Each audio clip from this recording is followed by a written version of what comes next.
अस्सलामु अलैकुम वरहमतुल्लाहि वबरकातुहू। मोहतरम भाइयों, बुजुर्गों, दोस्तों, ये हमारा इस्लाह मुआशरा का 604 सबक है। मोहतरम बुजुर्गों, आज से पूरे महाराष्ट्र में HSC यानी 12वीं के इम्तिहानात शुरू हो रहे हैं। आज 21 फरवरी सन 2018 को पहला पेपर है और फरवरी, मार्च, अप्रैल ये 3 महीने पूरे वर्ल्ड में इम्तिहानात के महीने होते हैं। इसलिए मैं ये बेहतर समझता हूँ कि आज मैं हमारे नौजवान बच्चों से कुछ बातें शेयर करूँ। हमारे जो स्टूडेंट्स हैं, जो आज 12वीं का इम्तिहान देने जाने वाले हैं या जिनके एग्ज़ाम्स शुरू हो चुके हैं या जिनके मार्च अप्रैल में रहेंगे, तो तमाम हमारे वैसे नौजवान बच्चे जो कॉलेजेस में पढ़ रहे हैं, यूनिवर्सिटीज़ में पढ़ रहे हैं, हाई स्कूल्स में पढ़ रहे हैं, आज मैं फ्रेंडली उन लोगों के साथ में कुछ बातें शेयर करना चाहता हूँ। प्यारे बच्चों, सबसे पहली चीज़, आप अपनी लाइफ के बारे में कितने सीरियस है ये आपको डिसाइड करना है। देखो, एक्चुअली वो स्टूडेंट जो अपनी लाइफ के बारे में सीरियस होता है, वही बच्चा आगे चलकर कुछ ना कुछ इनकलाब रूनुमा करता है। और सीरियसनेस किसे कहते हैं और अनसीरियसनेस किसे कहते हैं, मैं आपको दोनों चीज़ें बताता हूँ। एक नौजवान, उसने ग्रेजुएशन कंप्लीट किया था, उसके बाद डीएड किया और डीएड करने के बाद में वो नौजवान मेरे साथ में ही एक जगह पे जॉब किया करता था। मुश्किल से उसको 3,000 रुपये सैलरी मिलती थी। उसने देखा कि मैं ग्रेजुएशन करने के बाद, डीएड करने के बाद 3,000 रुपये सैलरी पे जॉब कर रहा हूँ और बहुत सारे ऐसे नौजवान जिन्होंने सिर्फ 12th पास किया और उसके बाद 1-2-4 डिप्लोमा किए कंप्यूटर के अंदर, किसी ने हार्डवेयर नेटवर्किंग किया, किसी ने और कुछ किया, किसी ने और कुछ किया, किसी ने टैली किया, किसी ने लैंग्वेजेस के कोर्सेस किए। बोले यार, मैं ग्रेजुएट होकर फिर उसके बाद मैंने डिप्लोमा किया एजुकेशन में, फिर भी मुझे 3,000 रुपये सैलरी मिल रही है और बाकी जो दूसरे बच्चे हैं वो 12वीं पास करके भी 30-30 और 35-35 हज़ार रुपये मंथली सैलरी ले रहे हैं। उसके अंदर एक सीरियसनेस पैदा हुआ।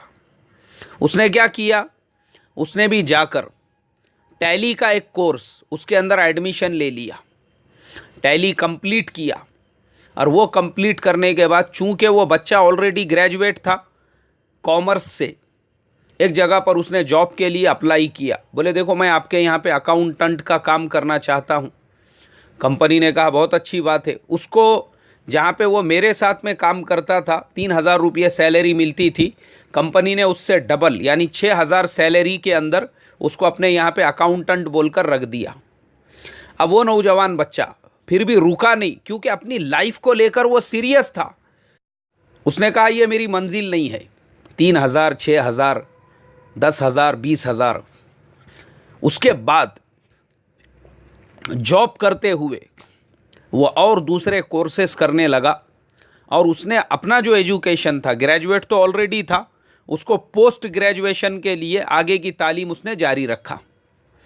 अब मोहतरम बुजुर्गों, 1 साल के बाद फिर मैंने उनसे पूछा, मैं बोला भाई अब क्या हाल है, 3,000 की तुमने जॉब छोड़कर ये 6,000 की जॉब किए थे। बोले यहाँ पर मेरा इंक्रीमेंट चल रहा है, प्रमोशन होते जा रहा है, फ़िलहाल मुझे कंपनी 15,000 रुपये सैलरी दे रही है। मैंने कहा माशाल्लाह, बड़े खुशी की बात है, अल्लाह आपको और तरक्की से नवाजे। वो नौजवान चूँकि अपने लाइफ को लेकर सीरियस था, तो उसका जो सीरियसनेस था उसने उसको खामोश नहीं बैठने दिया। वो बच्चा काम करता रहा और इसी तरीके से एक्सपीरियंस लेता रहा। उसके बाद उस नौजवान ने बाहर मुल्कों में अप्लाई करना शुरू कर दिया।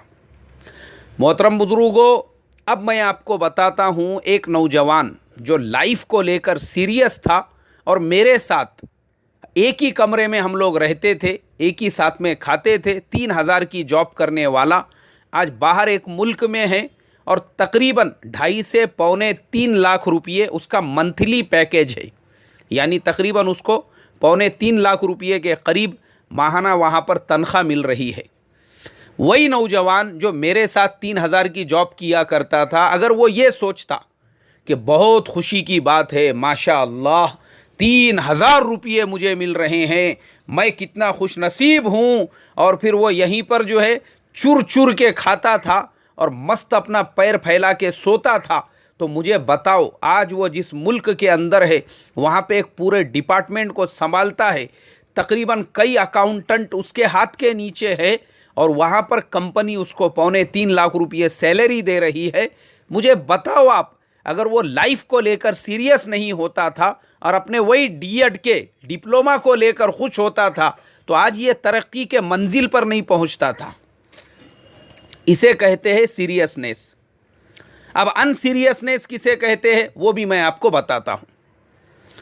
एक गांव में मेरा सफ़र हुआ, एक शहर में।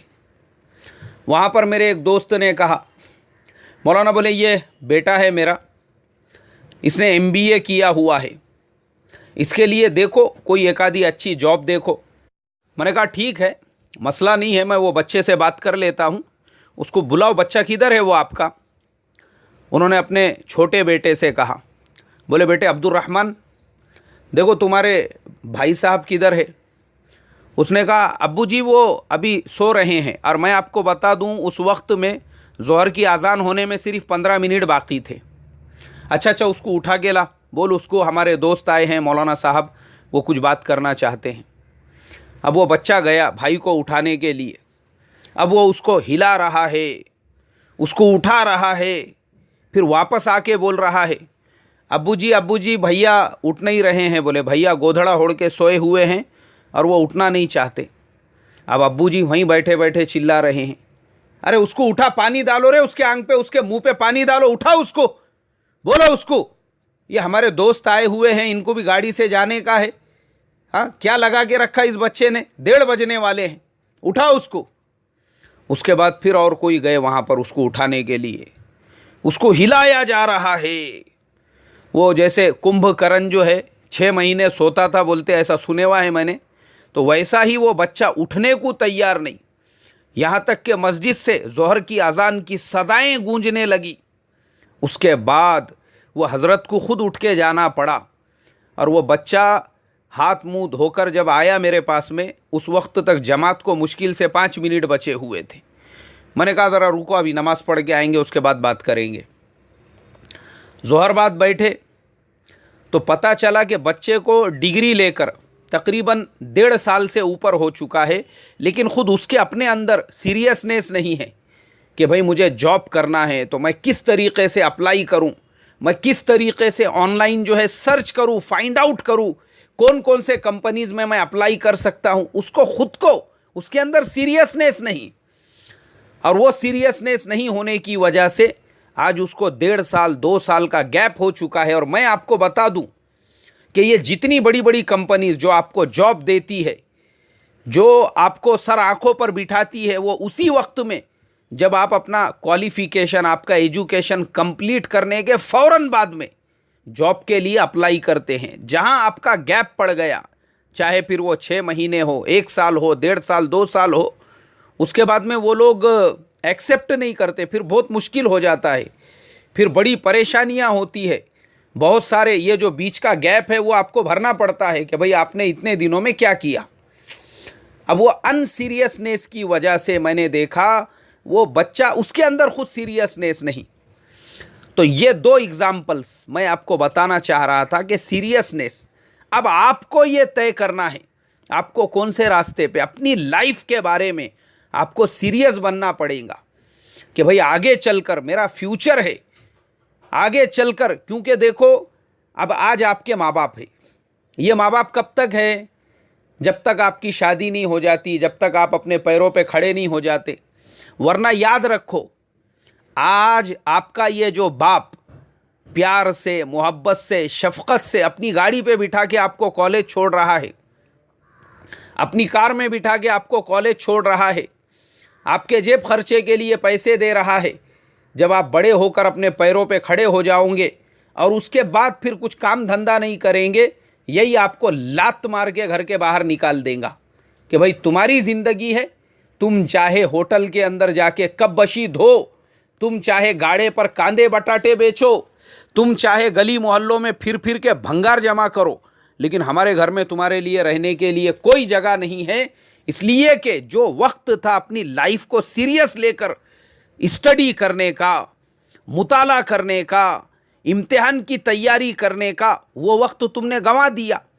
और मैं देखता हूँ आज हमारे बच्चे जो लाइफ को सीरियस नहीं लेते हैं, मुस्लिम नौजवान, मुस्लिम इलाक़ों के अंदर आप देखो जाकर, क्या ज़रूरत है 15 साल, 16 साल, 17 साल के बच्चे रात में 11-11, 12-12 बजे तक चबूतरों पे बैठे हुए हैं। क्यों? माँ बाप इनके जो पेरेंट्स हैं उनकी ज़िम्मेदारी नहीं बनती। अच्छा, पेरेंट्स कब तक अपनी ज़िम्मेदारी अदा करेंगे? ये जो बच्चे हैं, ख़ुद ये नौजवान, क्यों इनका काम नहीं है अपनी लाइफ को सीरियस लेना, अपनी लाइफ के बारे में थोड़ी सी फ़िक्र करना, अपने एजुकेशन पे पूरा कॉन्संट्रेट करना? ये तुम्हारी ज़िम्मेदारी है। मतलब ये है कि तुम अपनी लाइफ को लेकर सीरियस नहीं हो, इसीलिए तुम अपने घर के बाहर रात में 12-12 बजे तक बैठे हुए हो, 11-11 बजे तक बैठे हुए हो। आगे चलकर तुम्हारा ये रातों को बाहर बैठना, आगे चलकर तुम्हारा ये टाइम पास करना तुम्हारी लाइफ के लिए नुकसानदेह बनने वाला है। तो इसके लिए आज मैं हमारे तमाम नौजवानों से यही कहूँगा कि आप अपने एग्ज़ाम्स की, आज आपका इंग्लिश का पहला पेपर है, और मुझे पता है कि अक्सर इलाके ऐसे हैं जिन इलाक़ों के अंदर इंग्लिश का पेपर बोले तो उनको ऐसा लगता कि जैसे पता नहीं उनको कौन सा अजाब दिया जाने वाला है, और पता नहीं कि वो बच्चे के ऊपर कौन सा हिमालय पहाड़ तोड़ दिया जाने वाला है। क्यों? पता ये चला कि भाई आज तेरा 12वीं का पेपर है, तो तूने पहली से लेके 12वीं तक क्या किया, क्या है इंग्लिश के अंदर। इंग्लिश के बेसिक थोड़े बहुत ग्रामर्स है। एक टीचर अगर सही ढंग से अपने स्टूडेंट्स को इंग्लिश के वो ग्रामर उनके भेजे में घुसा दे, उनको अच्छी तरह से समझा दे, तो इंग्लिश से आसान उनको कोई पेपर नहीं लगेगा। जैसे हिंदी मराठी के पेपर होते हैं वैसे ही इंग्लिश का पेपर है। लेकिन मुझे पता है एक इलाका और बहुत सारे इलाके जहाँ पे अक्सर बच्चे जो फेल होते हैं इंग्लिश के पेपर में। क्यों? सीरियस नहीं लिए अपनी लाइफ को। जब पढ़ने का ज़माना था, मेहनत का, स्टडी करने का टाइम था, किए नहीं वो टाइम पे, फिर अब फेल पे फेल होते जाना पड़ रहा है, और इंग्लिश का पेपर 5-5 मरतबा देने के बाद में भी नहीं निकल रहा है। इसके लिए मैं तमाम नौजवानों से, मैं आपसे कहूँगा, आपकी लाइफ को आप खुद सीरियस लो। आपको अपनी लाइफ को लेकर सीरियस बनना है। ये छिचोरापन, ये मोबाइल का यूज़ करना, ये गेम्स खेलना, ये टाइम पास करना, ये सारी चीज़ें बंद करके आज का पेपर होने के बाद अब अगला जो पेपर है पूरी कंप्लीट उसकी तैयारी, उसके बाद का जो पेपर है उसकी पूरी मुकम्मल तैयारी, उसके बाद का जो पेपर है उसके बाद उसकी पूरी मुकम्मल तैयारी। तो इस तरीक़े से आप अपने सारे सब्जेक्ट को अच्छे ढंग से कंप्लीट कर सकोगे। इसलिए कि देखो, आपको तालीम किसके लिए हासिल करना है? आपकी अपनी लाइफ बनाने के लिए। और ज़िंदगी बनाने और बिगाड़ने वाले अल्लाह तबारक व तआला ही है। अल्लाह के अलावा कोई कुछ नहीं कर सकता। लेकिन अल्लाह ने ये सब ज़राए बनाए हैं, ये सारे असबाब है ये। और ये एजुकेशन काय के लिए है? ये सिर्फ रोटी कमाने के लिए नहीं, बल्कि आप एक एजुकेटेड इंसान बनोगे, आप एक मुहज़्ज़ब इंसान बनोगे, आपको हर चीज़ का नॉलेज होगा, तो फिर दीन के रास्ते पर भी आप सही ढंग से चल सकोगे। इसलिए मोहतरम नौजवानों, टाइम कम है, मैं 15 मिनट से ज़्यादा अपने सबक में नहीं बोलता हूँ। इसलिए आप तमाम से बस यही रिक्वेस्ट, यही दरख्वास्त करूँगा, लाइफ को सीरियस लो, सीरियस। और सीरियसनेस अपने अंदर पैदा करके अपने स्टडी पर, अपने मुताले पर पूरा ध्यान दो, पूरी तवज्जो दो। जो सब्जेक्ट आपको नहीं समझ में आ रहे हैं, आज यूट्यूब के ऊपर बहुत सारे लोगों ने हर सब्जेक्ट से रिलेटेड सैकड़ों वीडियो उसके ऊपर डाले हुए हैं। आप उसकी भी मदद ले सकते हैं, कोई प्रॉब्लम नहीं है, कोई हर्ज नहीं है। जहाँ से आपको इल्म मिल रहा है वहाँ से आप इल्म हासिल करो। बहुत सारी वेबसाइट्स ऐसी है जिन्होंने फिज़िक्स की क्लासेस के लाइन से, कॉमर्स के लाइन से, केमिस्ट्री के लाइन से, बायोलॉजी के लाइन से, इंग्लिश के लाइन से, मैथ के एतबार से, हर एतबार से वो आपका पूरा पूरा गाइडलाइन कर रहे हैं। अब आपकी जिम्मेदारी बनती है कि आप उससे क्या फ़ायदा उठाते हैं। तो इसके लिए मैं आप तमाम से यही दरख्वास्त करूँगा, भरपूर मेहनत करो और नमाज एक वक्त की भी मत छोड़ो। जिस दिन का जो पेपर है, फजर की नमाज में उठो, रोज़ाना उठो और फजर की नमाज के बाद सूरह यासीन पढ़ो। अल्लाह तबारक व ताला से दुआ करो, ऐ अल्लाह मेरे लिए आसानी फरमा दे। इंशाअल्लाह आप तमाम लोगों के पेपर अल्लाह के फजलो करम से आसानी से निकलेंगे। और मैं भी दुआ करता हूँ अल्लाह तबारक व ताला उम्मत के तमाम बच्चों को भरपूर कामयाबी अता फरमाए। और भाई मेरे भी जो छोटे फर्जंद है हुसैन हाशमी, आज उनका भी 12वीं का इंग्लिश का पहला पेपर है, तो आपसे दरख्वास्त है उनके लिए भी दुआ फरमाई, अल्लाह आसानी फरमाई। अस्सलामु अलैकुम व रहमतुल्लाहि व बरकातुहू।